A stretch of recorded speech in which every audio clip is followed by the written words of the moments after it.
Hello, my name is Elvira, and welcome to my reading recap. Spoiler warning now, if you hear a title that you do not want spoiled, please skip ahead or click away. Any trigger warnings I can think of, I'll list in the description below. Number 1, People We Meet on Vacation by Emily Henry. I gave 3 out of 5. This one is hard to rate. I feel Emily Henry writes chemistry very well sometimes, but the sex scenes are way too graphic. That's really not necessary. With this book specifically, the chemistry is bothersome as well because these two are not compatible at all. After Book Lovers, I knew I'd give this author another shot, and I recently found out Tom Blythe will be playing the male lead in this, so I thought that this would be the perfect choice. I did really enjoy most of this. Alex and Poppy meet in college, but don't immediately talk much. They later have a mutual friend set them up to carpool back to their home state, which is coincidentally the same one. They bond and start vacationing every summer together for about 10 years. 2 years ago, they got drunk and shared a kiss. He panics, thinking she didn't want to, and she responds to his panic by saying it was nothing and to forget about it. So they do, and they barely speak for 2 years until now. Their previous trips were paid for by her work. I don't really get what she does, but in the present, she says there's another trip and asks if he would like to go. Only there is no work trip, she's secretly paying for it herself so they can reconnect. They have a good time, and then they hooked up in graphic detail. I don't know why this author feels the need to be so damn detailed in their sex scenes. They go to his brother's wedding, kind of as a couple, to end their trip. At the airport, when they're about to split ways, he finds out she paid for the trip and gets mad. He also thinks it was an escape for her and that she didn't mean she loved him, which she had told him. He freaks out majorly, tells her he doesn't want to talk to her for a while, and gets on his plane. He ignores her calls for 2 weeks, so she flies to him and professes her love again, and he says no, but then she cries and he's like, oh, okay, sure, and they end up living together in a relationship. I have so many thoughts. I do think that people should be friends before getting into a relationship, but I don't like when it's done this way, and they're in other relationships while obviously in love with each other. It's wrong to their partners, and it adds ammunition to that opposite genders shouldn't be friends argument, which is already so annoying. I love and hate that part of this. For the most part, I relate to Alex a lot. He's a germaphobe, cautious driver, likes things clean and tidy, thinks things through a lot, and is very practical. When she chased him down and he said no to her at first, he listed off all the very valid reasons they're incompatible, and I thought, good on him. He's being very logical, and this makes sense. But then they have them get together anyway. They acknowledge they're wrong for each other, but do it anyway. That disappoints me so much. Chemistry isn't everything. They're completely different people. I think this irritates me so much because I feel like Alex and I've met a lot of poppies that try and weasel their way in despite all of the obvious reasons it won't work, and us screaming that it's not, just like Alex did. I feel so sad for him. He deserves so much more. I feel like truly loving someone is acknowledging that you're not good for each other and finding a different way to be. Alex's character is ruined for me a bit at the airport when she's explaining that she paid for it to rekindle their friendship, and he gets so mad at her. It seems out of character for him. He won't listen to her at all. I'd be flattered if someone paid for my vacation to reconnect with me. He tells her not to touch him over it, says he doesn't want to speak to her, and ignores her calls for weeks. The silent treatment is so manipulative. Seems like unnecessary drama to throw into the book, but that wiped the smile off my face real quick. I'll still read more of Emily Henry after this, and I'm definitely seeing the movie of this, but I just want to bottle up the first 75% of Alex in this and preserve him, forgetting about the rest.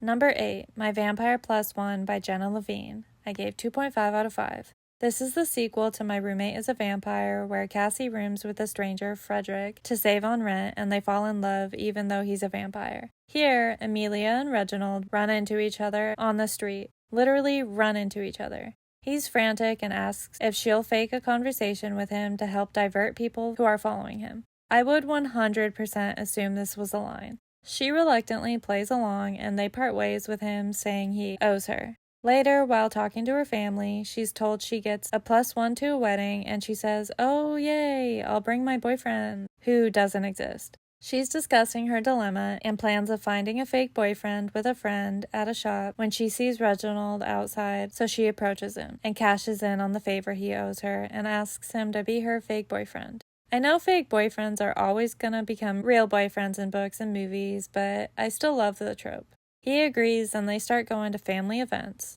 Before they start going places, he calls her to lay out the details and he says he's a vampire, and she sarcastically agrees. She thinks it's a joke, but he thinks she's being really chill about it. At the first family event, he suggests a fake kiss to really sell things, and they full-on make out in front of her family. It's so awkward. The descriptors of the kiss are equally disgusting. I like kissing, but ew. This author makes me question if I ever want to kiss anyone ever again. She makes it sound so horrible. Another day, he flashes her his fangs, and it hits her that he really is a vampire, and she freaks out at first, but then is like, okay, let's bang. Right as they're about to, he leaves. There's this committee of vampires, I forget their name. They're after Reginald, thinking he started some fire. He ran so they wouldn't harm Amelia. They meet back up another day and have really long, graphic sex scenes. I skip ahead through those, and every time I'd stop, it was still going on. He also makes a gross comment the morning after about how much she liked sucking his cock. That line alone made me want to quit this book, but the silly vampire shenanigans held me through to the end.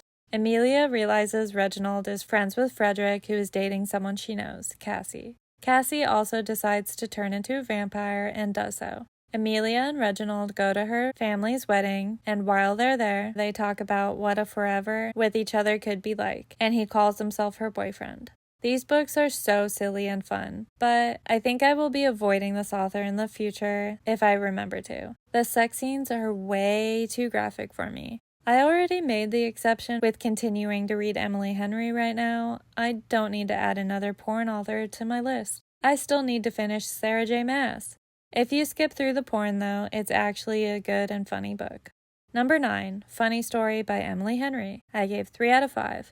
Daphne was engaged to Peter, and all of her life was his. His friends were hers, his family, they got a house together, but it was in his name. He goes out for his bachelor party and creeps in the following morning, and when Daphne is there waiting, he tells her that he doesn't want to marry her and is going off to be with his "don't worry about her" best friend Petra. He's so kind and says they'll be away for a week for her to pack up her shit and leave, since the house is in his name and Petra will be moving in now.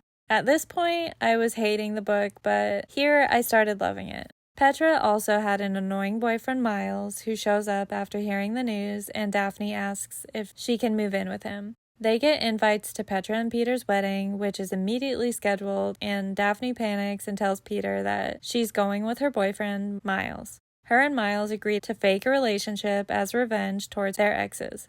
People faking a relationship for a wedding. I accidentally just read this in another book. Daphne and Miles bond a lot. They kiss in front of Peter once, and then while they're alone, they kiss too, but they both panic and he says something that makes her think she doesn't want it, so things get weird. Later, he takes her to a senior prom and Peter shows up.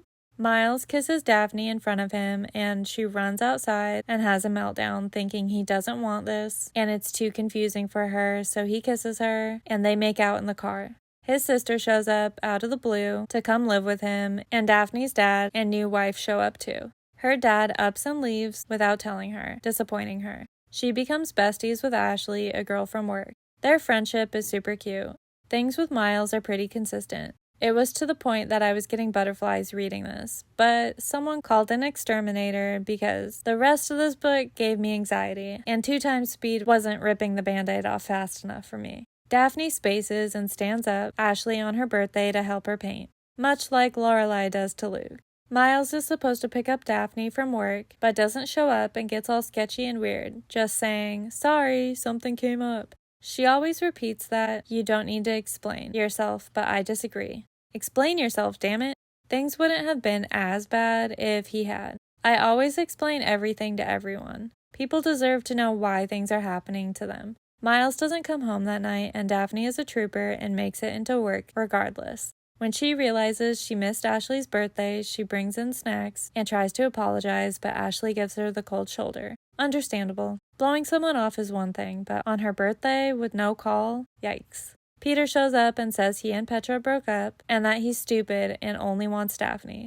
Luckily, Daphne basically tells him hell no. But Peter, who thinks she's dating Miles, throws in a punch and says Miles came running over to help her pack her shit and says they'll get back together. To which she says bye and shuts the door in his face, rightfully so. Daphne avoids Miles, who leaves her a box of fudge and shows up to drive her home from work one day in the rain. She reluctantly gets in and he pulls over to talk to her and says he panicked. He doesn't know that she knows he saw Petra. He keeps saying sorry and that he had to help a friend, which is such bullshit. He keeps saying he panicked and heavily implied he hooked up with Petra, but that he loves Daphne and is now telling her that for the first time. They already had sex, by the way. This just adds to why you should wait a bit to have sex. Daphne jumps out of the car, she sneaks into Ashley's place and paints it for her. Ashley catches her mid-project and they cry and make up. Daphne has a big work event and her dad keeps calling and she finally snaps and tells him he's a piece of shit. At the event, she sees Miles, who showed up to help her out. Her dad had let it slip that night Miles hadn't come home, he had drove up to bitch him out and slept there, not with Petra. Suddenly, that makes things fine with Daphne towards Miles. After the event, they talk and he says Petra called sobbing and he ran over, and when she said her and Peter broke up, Miles explained he loves Daphne and doesn't want Petra. He ended up just letting her use his truck to move, and then he went up to bitch at Daphne's dad. I don't care what his excuse is. That horrible night of anxiety killed everything. And when he started apologizing, he was wording everything as if he had taken Petra back or that they hooked up. What even was that conversation? His excuse is saving her the hurt from her dad's disappointment, but instead she just got hurt by the guy she just had sex with standing her up. She worried for hours if he was okay. He hurt her by not communicating what was going on, and later basically said he did what Peter did and left her for Petra, when he knows she never feels like she's enough for anyone. That's unforgivable to me. But they kiss and make up, because of course they do. She plans to move out in a week, still anyway. Like, yeah, it's obviously too soon to live together, but you already are living together. It's just moving backwards to move out and eventually move back in. It seems counterproductive. And a huge hassle. She doesn't want to be a we anymore. I feel like in media lately there's this huge emphasis on breaking we's into me's, but I feel like everyone should grow as me's, become strong on their own, and then become even stronger as we's together. Being too separate in a relationship isn't good, just like needing someone isn't good. But being all me isn't the solution. It flashes forward a year, and they're still together, and Daphne's made her own friends through work. I hate that I loved this so much in the beginning, and then Miles didn't show up for her, and everything went downhill so fast. Yours cruelly, Elvira, Memorials of the Mistress of the Dark, by Cassandra Peterson. I gave 2 out of 5. Cassandra Peterson, the actress behind Elvira's autobiography. I actually enjoyed much of the beginning, but ended up really not liking it in the end. I know of Elvira and Cassandra, but I don't think I've watched any of her work. As a teen, she was a wild child, a sexless groupie.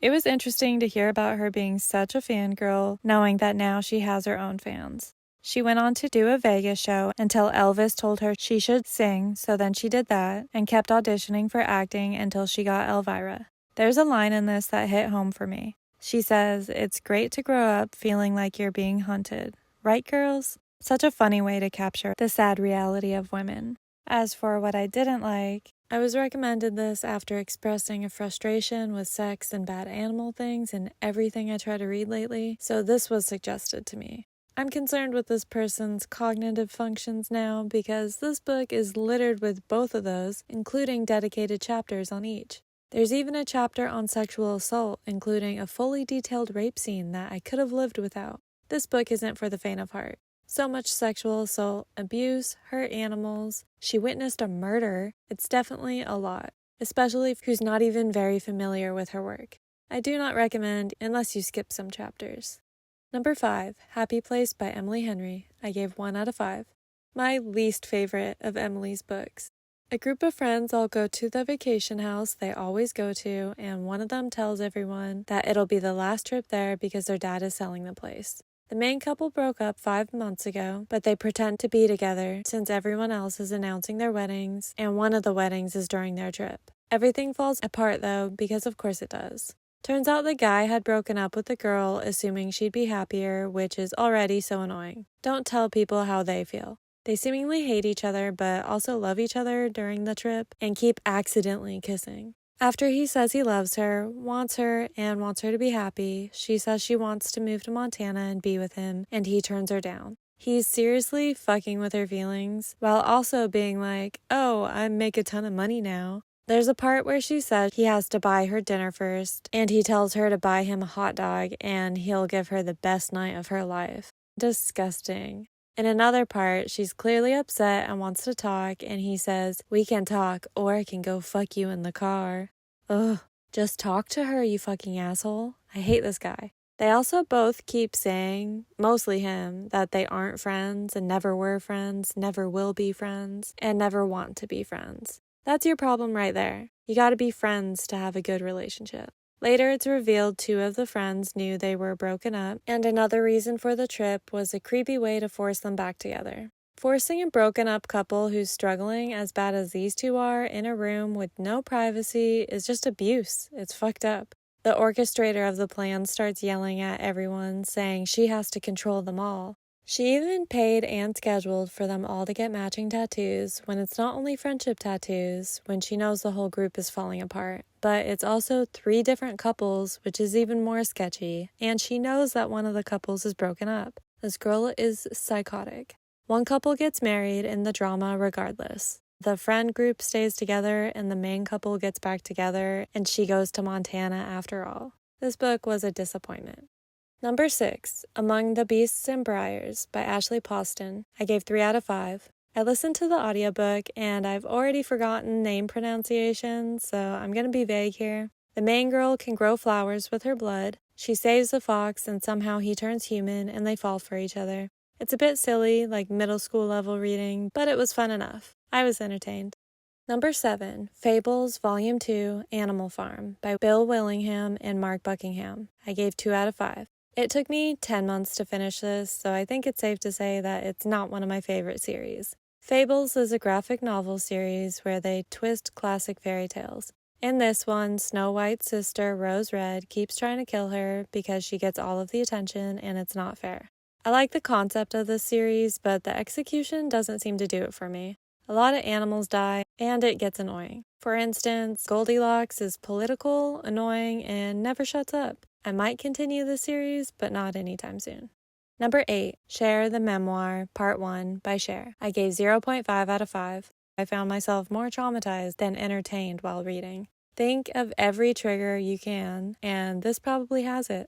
Within the first few pages, there was already something so horrific that didn't even pertain to her own story, and the rest was just pain afterwards. Putting in horrible things like that is one thing, but doing that when it's not even relevant to the story is unforgivable. Number 9, The Pale Dreamer by Samantha Shannon. I gave 3 out of 5. This is the prequel to the Bone season series. Very short but fun. Felt like a Nancy Drew mystery almost. Paige is a 16-year-old clairvoyant and is working for Jackson, who she's trying to prove herself to. She goes on a search for a poltergeist who was brutally killed. I don't like the poltergeist's backstory. I think I mostly just like the Scooby-Doo Nancy Drew vibes of this. It did get me more excited to read book 3 though. Number 10, Beach Read by Emily Henry. I gave 3 out of 5. January is a romance author whose father died and he left her his beach cabin, so she goes there to work on her next book. She's been in a writing rut and thinks this will help. As soon as she gets into town, she runs into her new neighbor and college rival, fiction author Augustus Everett. These names feel generated by a search engine or AI. They do not feel natural. The 2 get bamboozled into a book club that was really a setup to get them talking.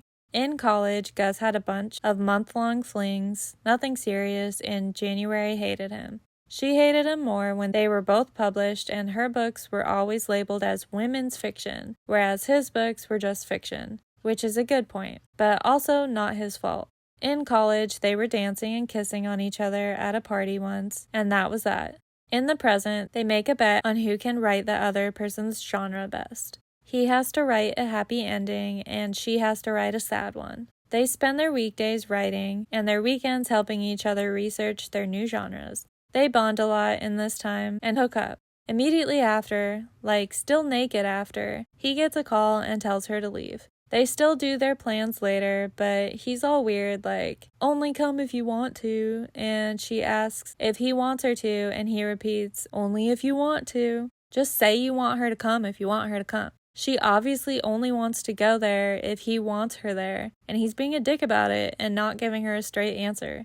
They're all strained for a while, and eventually she asks what's going on. She finds out he was married at some point and that he's going through a divorce. He tells her his ex-wife's mutual friend is who called to straighten out some details in the divorce and she's being mediator for them. Gus had told her about January and the girl was all, ooh, be careful, and it freaked him out. He says he was so into her in college and knew she hated him and was scared now. When they first ran into each other here, January had pretended she didn't know him because she thought he didn't recognize her. He soon after points out he knows who she is. After he says how into her he was, she argues it because of his flings and things like that, and he gave the, but they weren't you, those girls only wanted me for my body, they didn't want a relationship with me speech. I cringed so hard. So she had hated him because she wanted him and assumed he was a fuckboy, and he hadn't fully gone for her because he knew she hated him. Communication, people, it's a thing. They keep hooking up and working on their books until one day his ex-wife shows up and Gus tells January he should see what she wants, so she runs home and cries. When she gets home, her dead dad's mistress is on the porch and tells her dad left a letter for her in his safe. Her character is so gross, and I hate that she's thrown into the story. January's mom had cancer, and her dad fucked this woman as a way to say fuck you to God, but he was really saying fuck you to his family, especially his wife with cancer, who ended up surviving it. January reads the letters, and it's explaining the affair and a bunch of other bullshit, and she seems to take it all nicely. I know the mistress storyline is supposed to show why she's in a rut with writing her romance novels, but it still bothers me. She has her best friend come out to be with her. Her best friend helps her clean up her place, and she's super sweet. Emily Henry may have romantic conflicts and endings that I abhor, but I do love her female friendships. Gus shows up pounding on her door, and she comes out in the pouring rain. He explains that his ex wanted him back, and Emily and her sadistic conflict writing skills has him go on about how he could forgive his ex who cheated on him with his friend, and he could get back with her, and blah blah blah, all while January is crying in front of him in the rain before finally saying, but no, it's you that I want. Just say that first, jackass. He makes it even better by saying that this is nice for right now. It flashes forward 9 months, and they both publish their books, each thinking the other didn't do what they were supposed to, but realize they have different perspectives on what happy and sad endings are. He also proposes, so I guess they're looking a little further than just right now. I'll keep reading this author a bit because her character's banter is always fun. I like her female friendships, and I generally enjoy the first 3/4 of her books. I just wish they weren't so pornographic, which luckily I can skip through, and I wish the books ended better, which unfortunately I don't skip through. That's all for today. I had over 60 books on hold at the library, and it's finally at 20, so I'm feeling reading relief. I'm excited to soon get back to my physical to read pile.